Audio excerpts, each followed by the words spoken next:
This week we're demonstrating the Kelty Noah's Tarp 16 foot, and we consider this a staple for outdoor camping.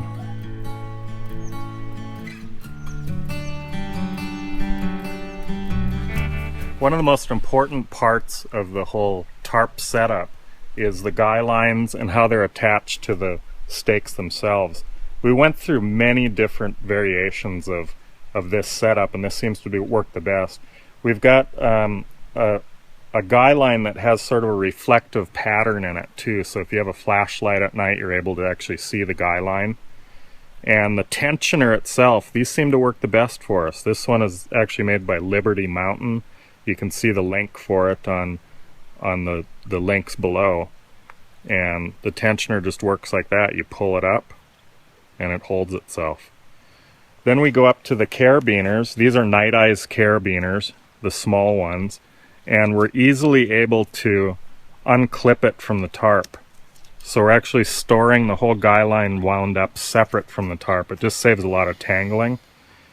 And everything is real strong, easy to adjust at night. If the tarp gets a little saggy, you just tension it. And then we go on down to the stake part, and we'll show you that next. So the problem we've had with other stakes is we end up with something like this after a couple of trips. We have to hammer them straight, and it's not a good surface to hammer from. So what we came up with is something like this called a MSR groundhog. You can see it has a flat top, and it's very strong. The other thing, it has a lot of surface area, so you can so when you hammer it into the ground, it has a lot of grip. One of the really good things about this groundhog stake is it has a very flat head, which makes hammering into the ground much easier and much more accurate. These stakes we have now are about 2 years old, and we've really beat the heck out of them. They're very durable, and they can take a lot of abuse. The poles that we chose for the Noah's Tarp are these Kelty poles, and these are made of aluminum. They come with this adjustable system, so you can raise it or lower it probably about a foot or so. And it's pretty easy, typical adjustable system. And what we found was that these would slip when we were camping. So we took the rubber feet off that were on the bottom and cut with a hacksaw to make this little sharp angle. And that way it goes into the ground and locks in really easily. They have the shock cord inside, so they break down to about the length of this pole right here. And easy to store and carry.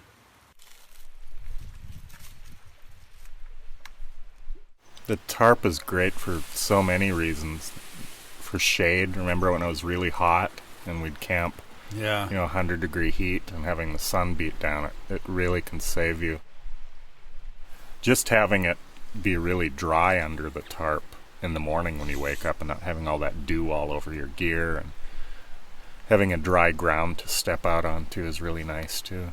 Yeah, I like that you don't have to dry out your tent, when it's covered in dew or certainly in rain.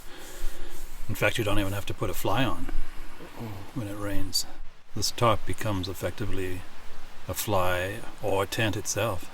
And it's held up really nicely even in those 20-mile-an-hour winds, with a few adjustments of the poles and the guy lines. We're able to really cinch it down tight and deflect some of that wind away also. Okay, so we've given you our opinions on the Kelty 16-footer Noah's Tarp. We'd love to hear back from you, so if you have this tarp and have used it, let us know in the comments below. Subscribe if you will. In the description below you will find links to all of the products we have talked about, as well as links to some other products. Check them out, take a look. Get out there into nature and have a great time and treat nature well. And following this is a camping tip from Andy. So if you're having trouble finding an area to put your stake into, you can look for areas with roots, grass, trees. They provide a much better, much more stable ground to put your stake into.